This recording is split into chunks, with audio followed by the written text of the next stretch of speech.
और पुंची, can you hear me? मेरा मेरी आवाज ठीक है? और पुंची, please text me whether it is okay or not.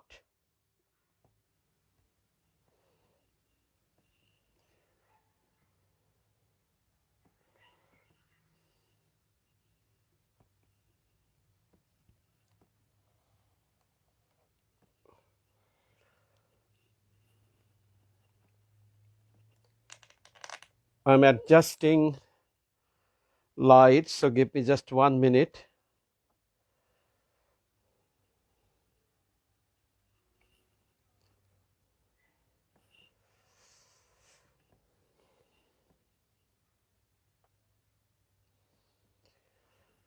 Is it okay?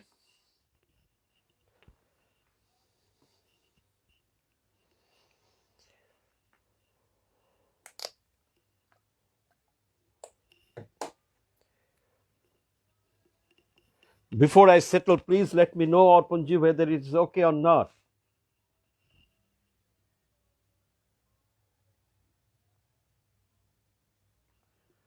Gopalji is saying yes, it is okay. जी ठीक है, ठीक है तो बहुत अच्छा. I will start. I'm afraid it's going to be a long talk, 1 hour long talk. So, shall I start? Shall I start? Arpunji, please, you just give me a signal, I will start.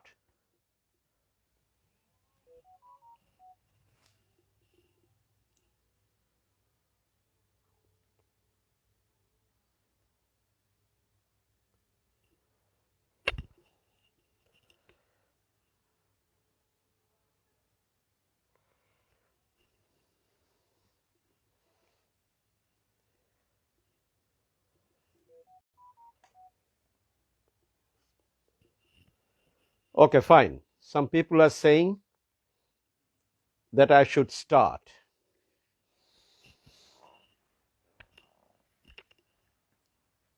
Namaskar. Good evening to all of you. Thank you, Janshula Pustakalay, for having me and for organizing this 2-day program, a 2 lectures program on Ashok Bajpai. He is 80 now. I'm so happy. He looks so young even at 80. And he has been writing poems, beautiful poems that he has been writing. I have been reading. We all have been reading and waiting for his poems, more and more poems. I wish him a great life ahead, even after 80, because some people believe that it all begins at 80. And I think that Ashokji is also going to have a new beginning at 80. So let me check finally whether what they are saying. You may keep your phone in vertical position. Yes, please start. Okay, fine. So I have to change the setting like this. You mean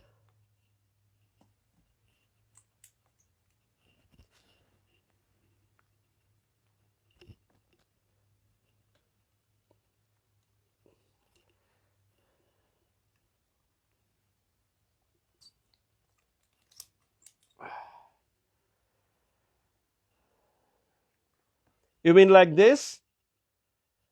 Hello, Arpan Kumar. Arpan Kumar, you just say yes or no. You wanted me to set the phone like this, vertically.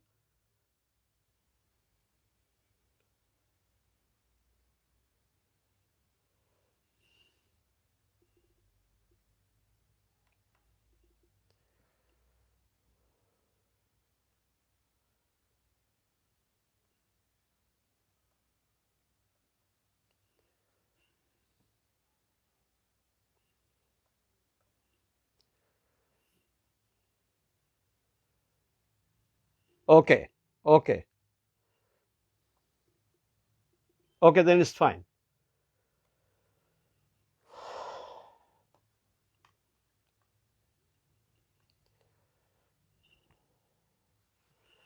I have to hold the phone in one hand and I have to speak, I think, because of the change of this position. Anyway, so I'm not going to read my paper, but it's a page, it's a paper running into pages. I will just speak, uh, and it can be called Ashok Bajpai, A Poet Apart. This is the final title that I have suggested. Uh, First, I thought that Ashok Bajpai and contemporary Indian poetry, but the main theme, the main focus is there. The focus is not changed, and that I'm going to uh, contextualize. I'm going to position Ashok Bajpai in contemporary Indian poetry.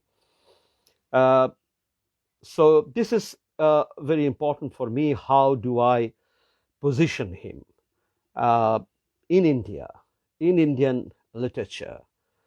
That's very important for me and for uh, my readers, I believe. So it is called Ashok Bajpai, A Poet Apart. And, before I begin, I would like to tell you a little, not many words, just a few words about how I came to know Ashok Bajpai. It was Bharat Bhavan when I was only 26 years old. I was invited along with Mullika Sengupta, who was my wife, not wife at that time, just a year after we made it, and it was a great meeting with Ashok Bajpai at Bharat Bhavan. He introduced us, the young people, the young writers, the youngsters from across the country, from different languages, to introduce us to India, Indian literature. I was a small town boy and I didn't have any idea of India. India having so many languages, so many cultures, diversities, ethnicities, everything. So I was so young, I was not aware of that. So I gradually came to know, and I was wondering, oh, this is India. So he writes in Marathi, he writes in Oriya, he writes in Assamese, he writes in Tamil, he writes in Telugu. So I was at the center. I was the center of all the Indian languages and poetry. And I was really mesmerized. And then Ashokji, in fact, inspired some young poets, including me, to publish magazines from different languages. So we started Bhashanagar, the magazine, which is still going on. And uh, we translated Ashokji's poems 32 years ago. And I have been reading Ashok Bajpai for 32 years. I have been meeting him for 32 years. And I have been watching him for 32 years. So it's a time that I grew up with his poems, with his writings, with his speeches. Whenever he speaks, he mesmerizes people. So this is how I came to know the man, and I have been knowing him. Uh, this knowing doesn't end. It goes on and on. Ashok Bajpai is a poet apart in his own capacity of sensibilities. One of the finest poets writing from India, one of the most admired and admonished of the tribe. Controversies never faded away from him. In India and everywhere, debunkers of poets, those who debunk poets, debunkers of poets are finally debunked. Look at Jivanananda Das. What a terrible life that he had, he was not at all recognized, and everybody was against the kind of poetry that he was writing at that time. So Jivanananda Das, who had died unnoticed and humiliated. Even the statesman, that great, glorious newspaper published from Calcutta and also from Delhi, and that carried his name misspelled when he died. Look at Nicanor Parra, Latin America. Look at Nicanor Parra, who was told that he had no idea about good poetry, and he recently died at the age of 103 when he was a demigod in Latin American poetry. I was introduced to Nicanor Parra. Nicanor Parra was in India because of Ashok Bajpai. He came to Bharat Bhavan, Bhopal to participate in the world poetry. And as a young poet, I was very close to Nicanor, and for 7 days I was with him. And we brought him down to Calcutta, and he was fabulous, fantastic. When he was reading at Jadavpur University, it was a massive audience, appreciating his poems. Every moment, it's a big round of applause, and that was a great evening. So Nicanor Parra, who died recently at the age of 103, but when he died, he was a demigod in Latin American poetry. And I believe, my friends may have different opinion, but I believe that Ashok Bajpai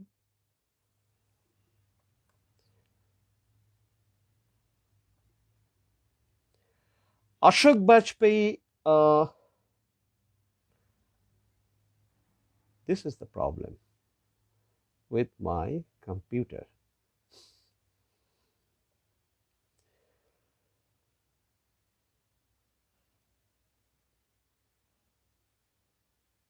That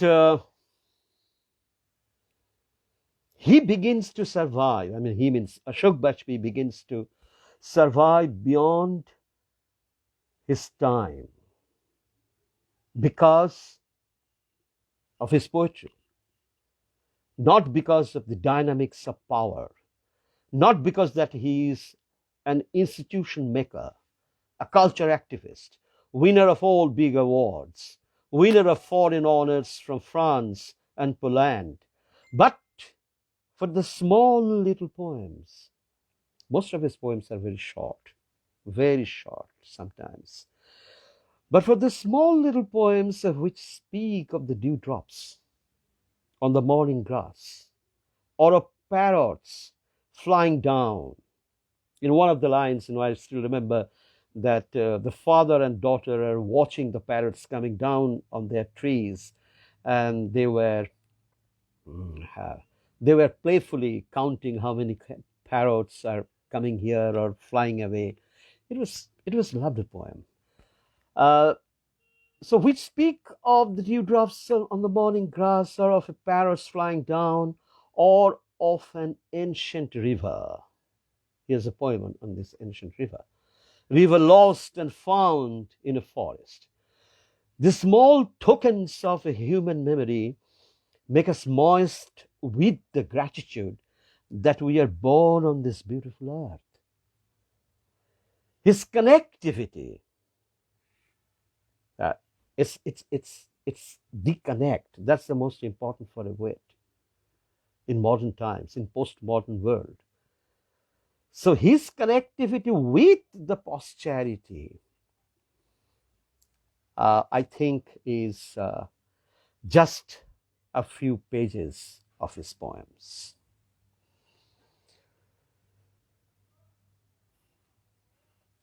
And at the beginning, I probably forgot to mention one thing, that I'm going to place him on 3 counts. The first is that the undecided space between the personal and the public. He has spoken about it in in in his essays, in his talks, in his speeches. And the second count is uh, he is a love poet. It's a love, man's love for man. No, I'm not talking about that. It's male love for females. That's very passionate in his poetry. And the third in my register is his idea of the plurality of the descent. He has also spoken about it almost everywhere. And recently, it is much more important than other things. Ashok Bajpayee can be secretly devastating. Most of the people think that he doesn't devastate, or he is not devastated, as it seems in his poems. But I just wanted to point out that he can be secretly devastating without telling us his pain in bold manner. He sounds soft and supple, penetrating and palpable, pure like a dewdrop. He drips honey without the bite of bees. He does not speak about any eventuality. The kind of eventuality that the contemporary poetry, is embedded in. Uh, you have violence everywhere. You have terrorism. You have a lot of difficult things around us, and we have poems about those things. But he wants to avoid this kind of eventuality, and purifies his own self with rather the ideas which are rather, as they seem to him, which are pure, pure, quote unquote. It's very difficult to justify what I am saying, but I'd like to mean that it's a kind of pure poetry that he writes, the kind of poetry I will be talking about later in my speech. So I will come there. So without the bite, so he takes us to the core, where the honey drips, honey drops are there, but without the bite. And this is something very unique in his poetry. So he does not speak about the eventuality, but about the continuity, the way the river flows with civilization on its both sides. His poetry avoids the sights of terror and morbidity and mayhem. You just imagine, I cannot imagine that I cannot expect a poem from Ashok Bajpayee writing about the rape of democracy at the capital of Washington, D.C., which day before yesterday it happened.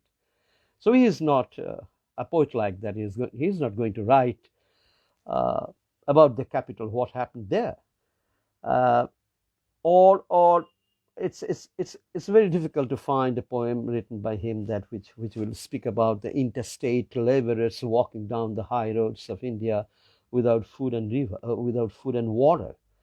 So in a way, he avoids the sights of violence, mayhem, and terror. So he comes to the core of his own self and writes about it. Even in the time of eventuality, Ashok can sacredly protect his personal. This is very important for him. So how he is protecting the personal, not exactly at the cost of the public, not exactly, but at the cost of the fact that he avoids the finality or eventuality of violence, of terror, or something similar. Even in the time of eventuality, Osho can secretly protect his personal. This is what I have said, and I'm saying again. His inner self is like an oyster, protected by waves, sands, and sunlight. He can write a poem, as I have already said, on parrots coming down on the trees, or he can write a poem about water, how water comes to water. I read this poem 32 years ago. Water comes to water. So here I am, tempted to remember one of his much admired poems in Bengal, particularly in this connection. This poem is called "We Live in Our Ancestors' Bones." I hope this is equally uh, admired in Hindi belt, and also beyond Hindi belt. And I love this poem. And I'm going to read out this poem to my readers, to the viewers, to the watchers.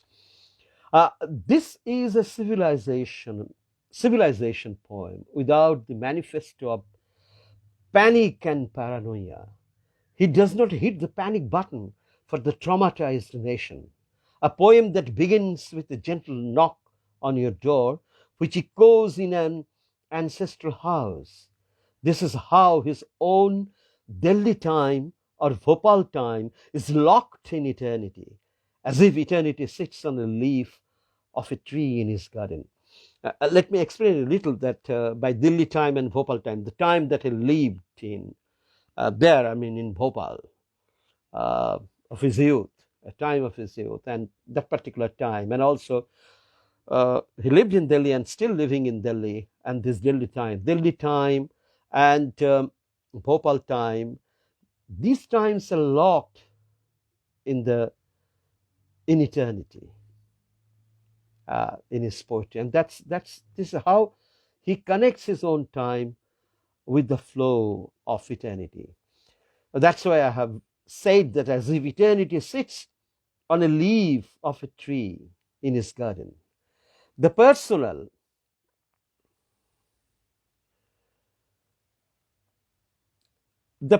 is inexorably embedded in the public intellectual history of sufferings. I read out the poem. We live in our ancestor bones. I would have been happy to read out the Bengali translation of the poem, which I did long, long ago. But right at this moment, I don't have a copy of the translation with me. I have to find it out. So I'm really tempted to read out, but I cannot. So I read the English translation here. We pick a word, and the syntax of some Arya century is disturbed. We open a door, and the sound echoes somewhere in an ancient house. We live like worms under the thick cover of plants. We leave our children with our ancestors when we go to work. We carry in baskets our burdens and time. We eat simple food, drink cold water, and walk on along the road to eternity, gradually fading out of the scene so completely that if someone looked, they wouldn't be able to tell that we ever existed. We live in our ancestors' bones.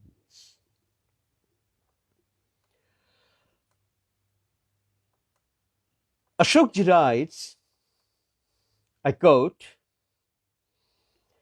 "Today the basic struggle of poetry is to protect the personal, which the public world is all too eager to devour. Poetry is a civilizational critic of the public from the standpoint of the personal and the individual. It is not a celebration of the personal, but its exploration which renders our relation with the public simultaneously creative and critical. It is an unending Shottagraha against impersonality, totalization, and simplification."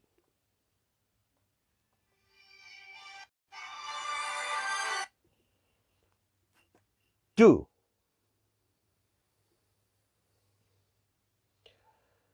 the contemporary Bengali poetry has a long drawn battle to settle down the private and the public. To settle down, to settle rather, I should say, between the private and the public. With the poetry of Shakti Chattopadhyay and Binoy Mojumdar, two great names from the contemporary Bengali poetry. And I should call them, they're the Indian poets, not just Indian poets writing who wrote in Bengali. So the idea to protect the personal was a non-Eliot steel center to explore the metaphors of private phantasmagoria. I have no hesitation to say that I can read Ashok Bajpayee and Shakti Chattopadhyay together at a time to sensitize the nuances of the personal, though Ashok and Shakti and Binoy are strongly different from each other and temperamentally opposite in directions to each other in the choice of diction, rhythm, and rhyme. Shakti is a master of rhythms and rhymes. Ashokji doesn't go into it. Binoy Mojumdar has a kind of a flowing, his poetry flows like a river. It goes on and on as if it doesn't end. So they're different from Ashok Bajpayee. But the idea to protect the personal is very important for all these three poets. So there, Ashokji is clubbed with, according to me, Shakti Chattopadhyay and Binoy Mojumdar, who are no more. But I believe that their poetry is still a big influence on the posterity. No contemporary Indian poet seems to have been happy with love poems alone. This is a kind of, it happens in Bengali poetry, it happens in other poetries of India. But this is something very peculiar about Indian poetry, and especially about Bengali poetry, that a love poet or those who are popular with love poems, sometimes it seems to me that they are not extremely happy with their love poems. They expect something beyond what they have written. So even a poem of pure love is not pure until it has an alloy of a faith, a philosophy, or doctrine in the process of its making. I personally believe that doctrine or any philosophy, sometimes, mm, the burden of it is so much that uh, poetry cannot bear, cannot take it. And that's why sometimes the core of a poem is lost. In no man's land between the metaphysical and the mundane, Ashok enumerates his ease and elan in his love poems. He is a consummate master to do this, to have, to enjoy the ease and elan of writing love poems. And he says, look, these are my love poems, and I'm happy to have written them passionately. Here he finds Jayanta Mahapatra as his moonlight partner wandering in the forest. Jayanta Mahapatra, who wrote in English, and now he has been writing in Odia also. But he like Ashokji, he writes India, but at the same time he writes love poems in his own ways. And somewhere they meet, they coalesce to give us the idea of love and the idea of India. As the metaphysical and the mundane mingle in his love poem, Ashok Bajpayee never crosses the border of the bountifulness to become erotic. I have a confession here, and I have tried to sort out that some of the critics, as I have been reading, they have said that some of his love poems, are on the border of eroticism. But to me, it comes in different manner. Many of his critics find his love poems replete with the metaphors and myths rescued from the eros. But I find he is as much erotic as a poet, maybe any other poet, or Shakti, Binay, or Jayanta, should be to write love poems. I'm sure love poems without any blush are very difficult poems. They're like stones. So Ashokji doesn't write stones. You can hear the sound of the water through the stones.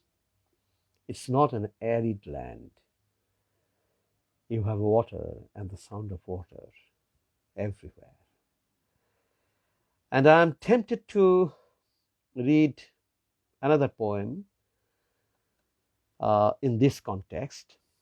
This poem is called, this is a lovely poem and I like it so much, And the poem is called, in English translation, it is called The Other Name for Awakening. The awakening, this word doesn't go with Ashokji's love poems, but possibly in English translation, this is the best word that we can find. In her eyes is the dense green darkness. In her eyes is the dense green darkness that shades the river waters. The sweat of her palms is the water of springs flowing silently in forest. On her lips is the imprint of dew falling late at night. At the touch of her hands, colors come alive, shapes come alive, countless heartbreaks, countless heartbeats quicken. She is the other name for awakening. Uh, it's like it inspires, love that inspires the human body, the human spirit, and it induces a kind of awakening, as if the kind of renaissance of human emotion in a human body. And this poem was written, as the translator says, that it was written in 2006, 14 years ago. There has been an unbearable, as I have been discussing his love poems, there has been an unbearable lightness of being in his love poems. They are like the light of twilight, or it can be palpable as much as the fog of Agrayan, the Bengali month, the Agrayan, the fog of November, as described by Jivanananda Das. Octavia Paz wrote, "Solitude is the profoundest fact of the human condition. Man is the only being who knows he is alone." Ashok Bajpayee is never seen alone in public. Rather, he is mobbed everywhere. But he is when he speaks to a leaf, for he wants to name every leaf, as we name every human through our race memory. 3. Before conclusion, this is the last part, that is the last count, the third count. We have a republic of poets in India. So many languages. So versatile is our culture. So flexible are our ethnicities. We had no paranoia, no xenophobia. We have celebrated the idea that the world is our family in spite of the plurality of dissent. You can have discourse, but you cannot kill me if I do not look like you, if I do not eat like you, if I do not dream like you. You cannot decide what dream I would dream tonight. So Ashokji, throughout his career as a poet, championed the idea of freedom, the freedom of human self. So I have the freedom to dream. I should have the freedom to say that yes, I can. I should have the power to listen to other voices. So, quote unquote, the other is not the cause for xenophobia. The other is very important for a poet like Ashok Bajpayee. So, other is welcome. The other is welcome everywhere. And this, the other has been rather championed in Indian poetry from ancient times. Even 400 years ago, you just imagine how Kabir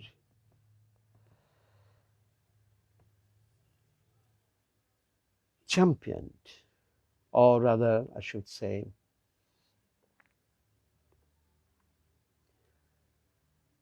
the responsibility of a poet to go beyond his own courtyard, to enter into another courtyard, and from courtyard to border, border of religion, border of ethnicity, border of human conflict, and finally you can feel free to write your poems. There was a poem, as I referred to Nicanor Parra of Latin America, there was a poem, he wrote this poem when he was very young, a young poet, and everybody was, everybody was talking about him, and everybody was not liking his poetry. And he had a very tough time at that time, I should say. And he wrote a poem saying that, as I remember this poem, just 2-3 lines. So he wrote that someone is behind me. Someone is watching me over my shoulders. Someone wants to see what I write. I look, I don't find anybody there behind me, but someone is behind me, looking over my shoulder. And this is the kind of, it's like the CCTV camera. It's that you are being watched. There is a camera when you are writing. It's terrible. So I believe he's just absolutely different. And he has spoken, Ashokji has spoken about the plurality of the dissent. We agree to disagree. That's the most beautiful thing. But if I disagree, you cannot say that you do not exist from tomorrow. And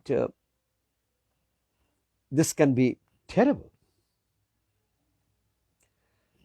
I just take 30 seconds pause and then I read.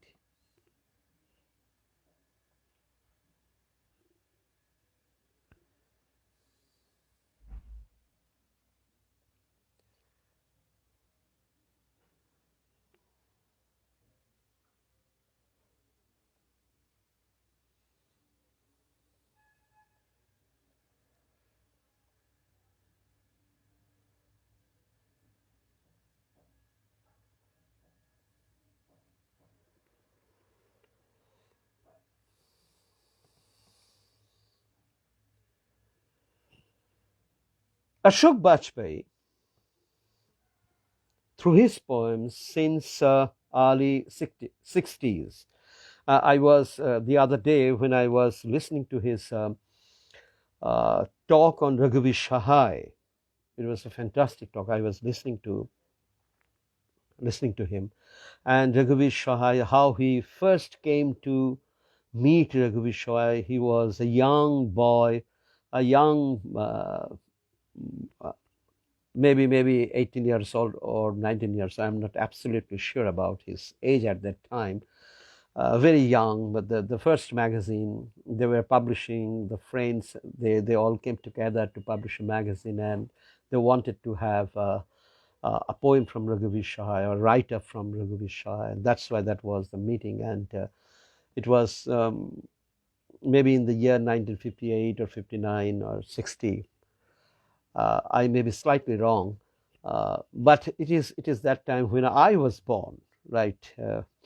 So you can imagine that he has been doing this, he has been writing this, he has been meeting poets for so many years. His first meeting with Raghuveer Sahai was so exciting, as he was describing the whole thing, the anecdotes. It was really so good to listen to his speech on Raghuveer Sahai. So I came to know about this from that talk. So So about the 60s, and so Ashok Bajpayee, through his poems since early 60s, has championed the idea of togetherness. Togetherness in love poetry, in love poems, and also in uh, in the poems uh, as speaking about maybe about eternity, maybe about trees, maybe about water, about sunlight, about parrots, blah blah blah. So I think this is an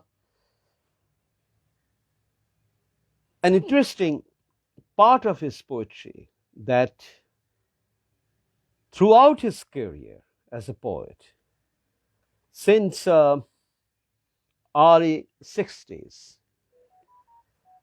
that he has been telling us that this togetherness, in spite of difference, in spite of problems, in spite of uh, ethnic conflict, we had to have, through our poetry, a call for togetherness. And that's very important.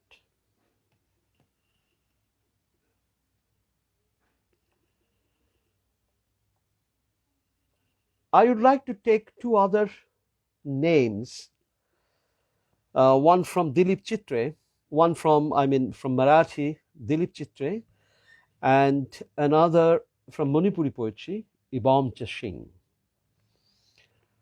to place them, to club them with Ashok Bajpayee. Again, they are not similar, but I think what Dilip Chitre did to Marathi poetry. I'm not talking about English poetry. He's English because he was bilingual, and he was a fantastic translator. He was the translator of Tukaram's poems. So I think like Dilip Chitre of Marathi poetry and Ibomcha Singh of Manipuri poetry, like the West and the Northeast, Ashok Bajpayee writes India. That's the most important thing. He writes India.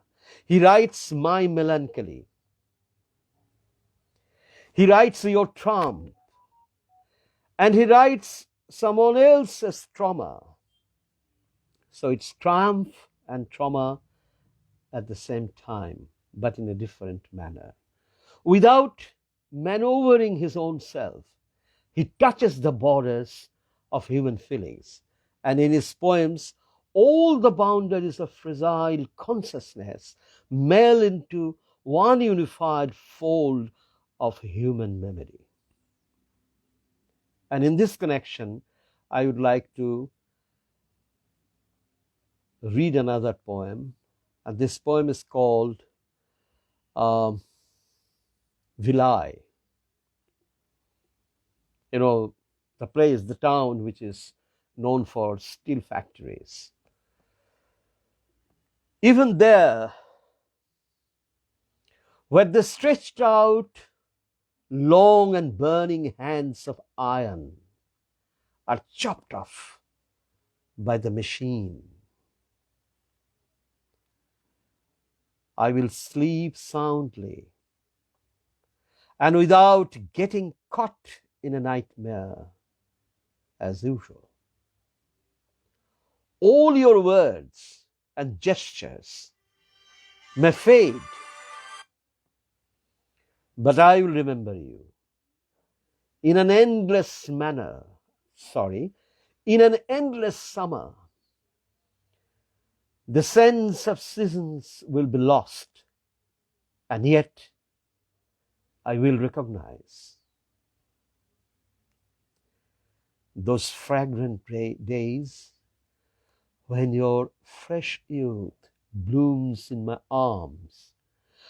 A deadening noise will be all around, and my heart, like melted iron, will flow towards you in numberless streams, and quietly He will mold it into happiness. Then one night, your blood and your heart and your love will grow heavy like the still.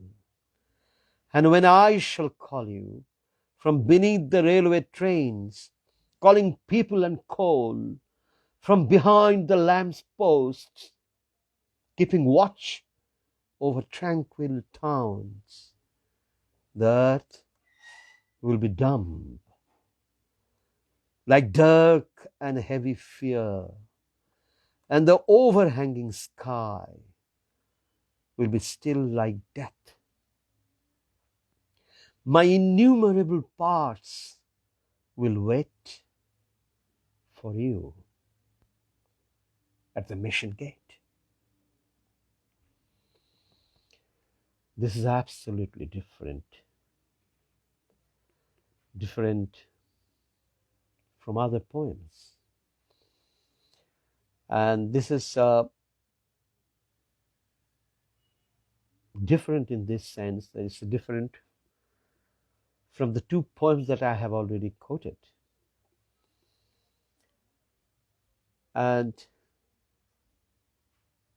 for you at the mission gate, a mission gate, even if such words can exist in Ashokji's poems, I had no idea about that before I read this poem. I thought Ashokji was meant for only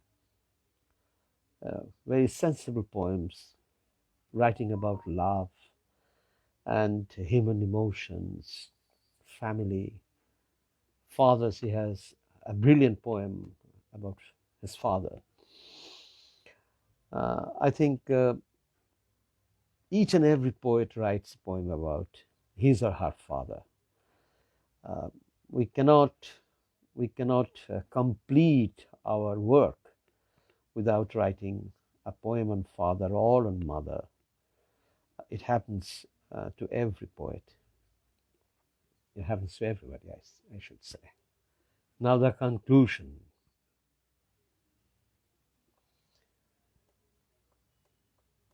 To conclude, I would like to quote from Ashokji's lecture. And that lecture was called Failure of Poetry. It's a brilliant lecture, and I read it.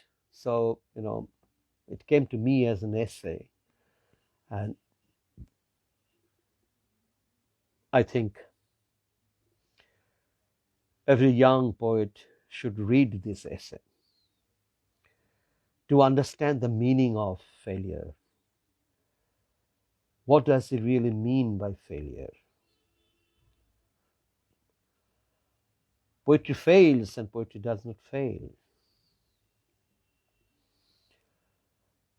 But what kind of failure of poetry that he has talked about?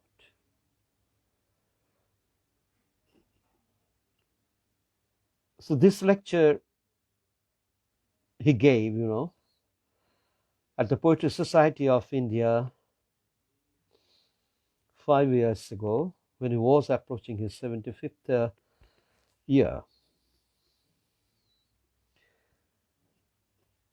He regrets.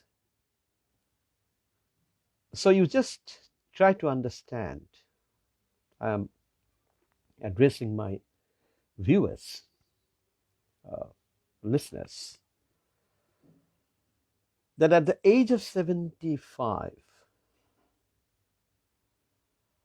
a poet, after having the consummate mastery over his syntax, over his writing,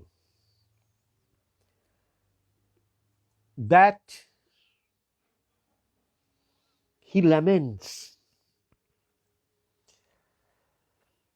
or he regrets Why? Why he is regretting?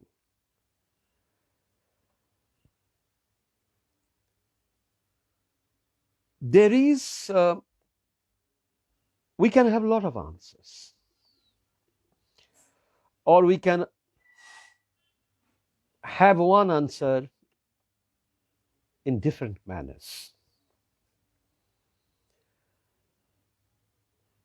But as I am concluding my talk, we should focus on what kind of regret that he has expressed in his speech. Quote, poetry has lost the epic impulse. This is what Ashokji is saying. Poetry has lost the epic impulse and is no longer able to cope with the world now dominated by poverty and exploitation, or opulence in plenitude, fashion, glamour. But I believe he's absolutely right. It's a message for all of us. He has realized this locally, but it comes to me globally. Because I believe in the positive power of words, as he taught us. The words, alphabets, and words are the beautiful choreography of human civilization, which is created on one hand and ruined on the other. The city of Troy,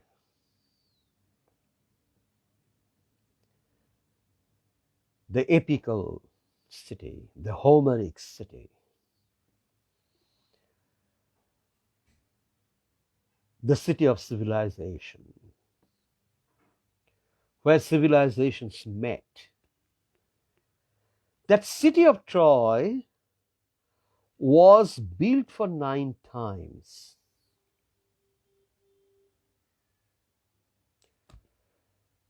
Incredible. It's on record. So it was built 9 times. So it was destroyed for 8 times. And still it survives in its ruins.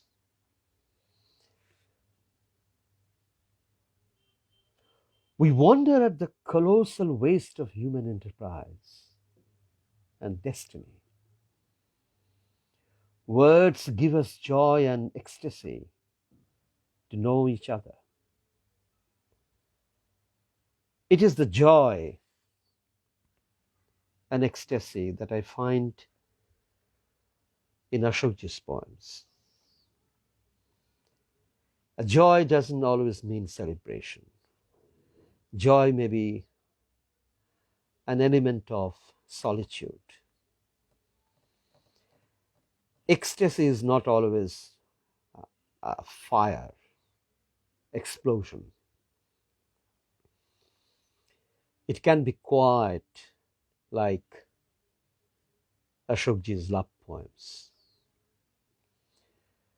So the words, to know each other, we need poems, more poems, many more poems to understand each other. As just last week I was listening to Salman Rushdie. He said that we need stories, we need more stories to understand each other, to have the human collaboration. So more poems, many more poems for us to understand each other. finally, just a very short poem. It's called By Words Too. I will just end with this poem, speaking about words and the power of words that Ashok Bajpayee believes in, the power of poetry that he believes in. Words too can arouse the body just as a leaf knocks the night into dawn. I read again. Words too can arouse. Words too can arouse the body just as a leaf knocks the night into dawn.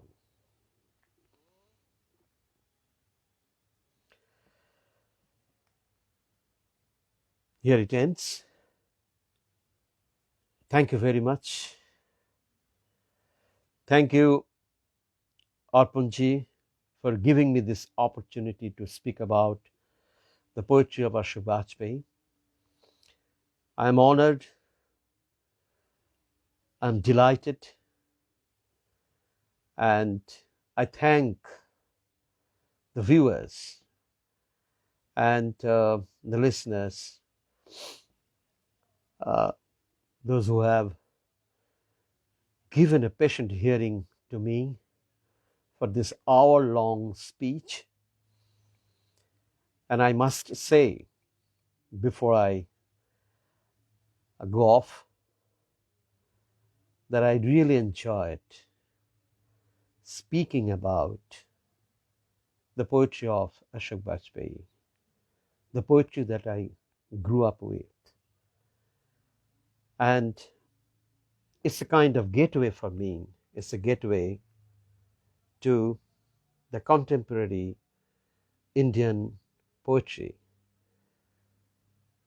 So contemporary Indian poetry doesn't mean only 2 decades, 3 decades of poetry, but it's the kind of postmodern poetry, the modern and postmodern poetry that we have been reading for I have been reading for last 30 years or maybe 35 years. I have been writing and I have been reading at the same time. So it's a gateway to understand, through poetry, to understand India as my nation, India as a place of so many languages, as a place I have described it as a republic of poets and poetry. Thank you again. Good night.